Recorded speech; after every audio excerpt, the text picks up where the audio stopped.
सबसे पहले तो आप लोगों के चैनल के माध्यम से सभी देशवासियों की तरफ से जय हिंद जय भारत। आज जिला जींद जाजनवाड़ा गांव, आप सभी को पता है, इस गांव का एक सपूत जो भारतीय सेना में 2015 में भर्ती हुआ था, जिसका नाम है अमर बलिदानी प्रदीप कमांडो। यह 2015 में आर्मर्ड 63 कैवेलरी के अंदर गया था।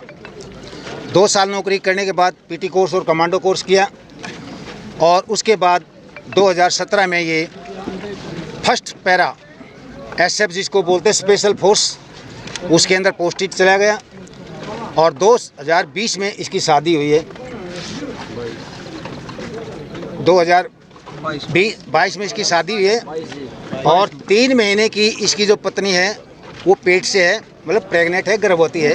2 महीने बाकी सब बच्चा। और आपको पता है 2 दिन पहले ही श्रीनगर के अंदर जम्मू एंड कश्मीर में कुलगाम एक जगह है जहां पर उग्रवादियों के साथ हमारी सेना की मुठभेड़ चल रही थी। उसी दौरान 4 आतंकवादी मारे गए और हमारे भारतीय सेना के 2 जवान अपनी मातृभूमि की रक्षा करते हुए, उन उग्रवादियों को कंट्रोल में करते हुए, उनको ख़त्म करते हुए अपने सर्वोच्च जीवन का जो उन्होंने बलिदान दिया।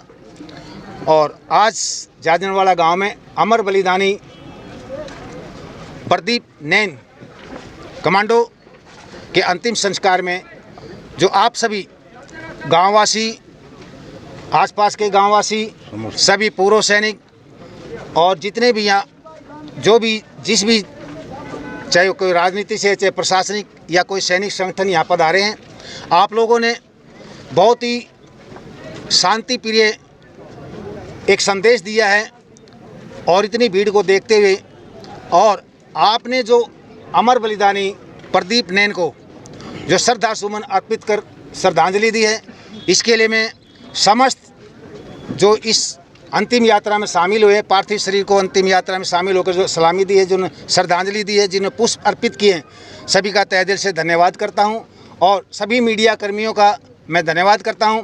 और आप लोग कुछ इसके अंदर ऐसा मसाला मिलाइए, जो लोग यहाँ आते हैं फ़ोटो खिंचवा के चले जाते हैं एक बार शहीद के नाम से, उसके बाद शहीद के परिवार की कोई देखभाल नहीं करता है, उनके साथ खड़ा नहीं होता है। जितने भी भारत के अंदर या हरियाणा के अंदर जो संगठन हैं, वही ऐसे हैं जो शहीद परिवारों के लिए लड़ते हैं, उनकी मदद के लिए उनके साथ खड़े होते हैं। सर, परिवार के बारे में क्या कुछ कहना चाहूँ? देखिए, परिवार आपको पता ही है, ये अपने माता पिता का इकलौता पुत्र था।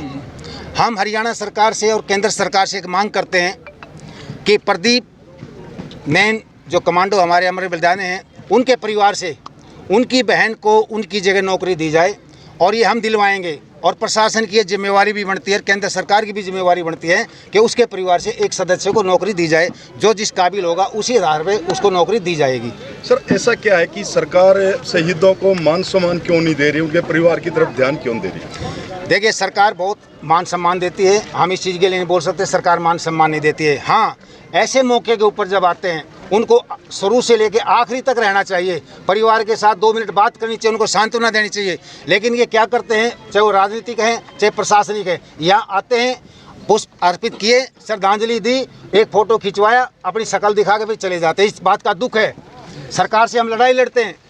अगर कोई ऐसी बात होती है, हम जैसे किसी का बच्चा नहीं है या पत्नी नहीं है, अगर किसी की बेटी है या कोई दिव्यांग बच्चा, हम उसकी भी पेंशन करवाने में लगे हुए हैं। तो ऐसे परिवारों के लिए सरकार बहुत कुछ करती है, लेकिन जो प्रशासनिक अधिकारी हैं वो आंखें मूंद के सोए हुए हैं, उनकी आत्मा को जगाना पड़ता है।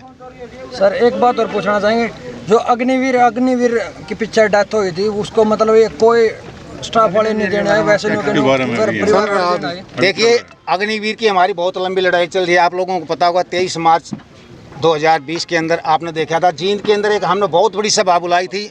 हरियाणा, पंजाब, राजस्थान, दिल्ली, उत्तर प्रदेश, जितने भी किसान संगठन थे और सेना के संगठन थे, उनको सबको जींद के अंदर जाट धर्मशाला में एक मीटिंग की थी अग्निवीर योजना के लिए कि कोई भी इसके अंदर रजिस्ट्रेशन ना करवाए। लेकिन बेरोजगारी इतनी है, कोई हमारी युवा सुन नहीं पाया उस टाइम और उन्होंने रजिस्ट्रेशन शुरू करवा दिया 24 तारीख से ही।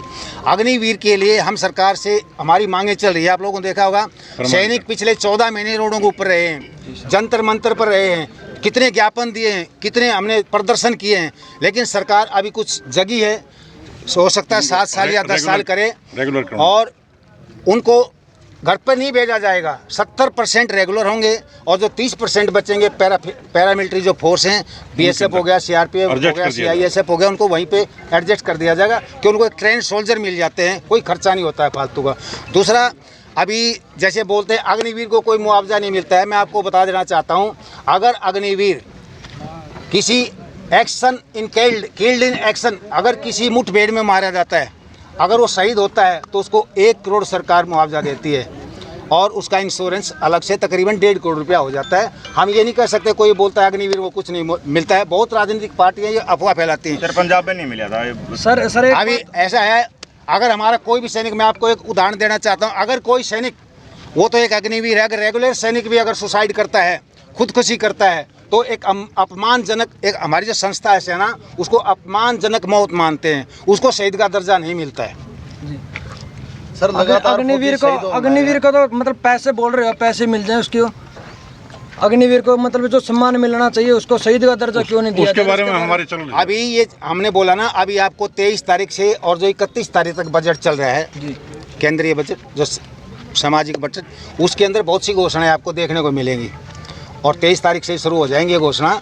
रही अभी से सेना की, तो ये पहले भी होते थे, शहीद पहले नहीं होते थे, अभी थोड़ा कम है। देखो, अगर कोई एक परिवार में अचानक आगे घुसेगा, मैं आपको एक उदाहरण देता हूँ, मेरे हथियारबंद, आपके घर में 20 हथियार हैं, अगर मैं एक घुसता हूँ, ऑटोमेटिक हथियार है, 2-4 को मैं कैजुअलिटी जरूर करूँगा, बाद में आप मेरा कुछ भी करते रहें। जब आमने सामने की मुठभेड़ होती है बाद में, तो मेरे पीछे 2 आदमी और खड़े होंगे स्पोर्ट में, तो यही वहाँ पे है। क्यों? नई जगह है, वहाँ का जो लोकल आदमी है, अभी तो हमारे को बहुत सपोर्ट करता है सेना को, पहले सपोर्ट नहीं करते थे, तो इसलिए जो ऐसे आ जाते हैं अंदर और वो नुकसान उनका काम है, हम तो मरेंगे, उनके पास देखना ऐसे ऐसे इंजेक्शन और कैप्सूल होते हैं, उनको कोई असर नहीं पड़ता, उनको काट दो मार दो कैसे भी। धन्यवाद। ठीक है, और इसी के साथ मैं आप लोगों ने जो ये संदेश, मैं चाहता हूँ ये संदेश आगे तक जाना चाहिए, दूर दूर तक इसको ज़्यादा से ज़्यादा फैलाएं। और जो अमर बलिदानी होते हैं, जो शहीद होता है, जिस गाँव, कोई शहीद किसी गाँव का नहीं होता, परिवार का नहीं होता, हमारे राष्ट्र का होता है, तो उसको पूरा मान और सम्मान देने का सभी भारतवासियों का फर्ज बनता है। सर जी, एक लास्ट सवाल है, जिस प्रकार से जो शहीद हुए हैं, जितना मान सम्मान अंतिम संस्कार तक उसको दिया जावे है, कहीं ना कहीं बाद में वो संस्कार के बाद कोई भी मतलब याद नहीं करता, और जो परिवार है उसने सरकारी दफ्तर के चक्कर काटने पड़े हैं। ऐसा कुछ नहीं है। ऐसा है, अगर कोई नज़दीक जितने भी कैप वाले खड़े हैं, कोई भी है जो पेंशन आगे काम कर रहे हैं, वो सबकी मदद करते हैं। और जींद में आप लोगों को पता है 64 स्टैचू, 64 स्कूलों के नाम, और अभी हमारा ये कौन सा शहीद हो गया, प्रदीप कितना नंबर होया है? 74 है ये। 74 है, तो जल्दी ही इसके लिए भी, ऐसा नहीं है कि कोई सूद बुदन लेता, वो हमने पहले बोल दिया कौन सूद बुदन लेता है। हम उन शहीद परिवारों के साथ खड़े हैं। हर साल कोई भी शहीद परिवार ये नहीं कह सकता हमारे शहीद का शहीदी दिवस नहीं मनाया जाता। उसके घर पे जाकर हम उसका शहीदी दिवस मनाते हैं और उसको पूरा मान और सम्मान देते हैं, परिवार को सम्मानित करते हैं। ठीक है। और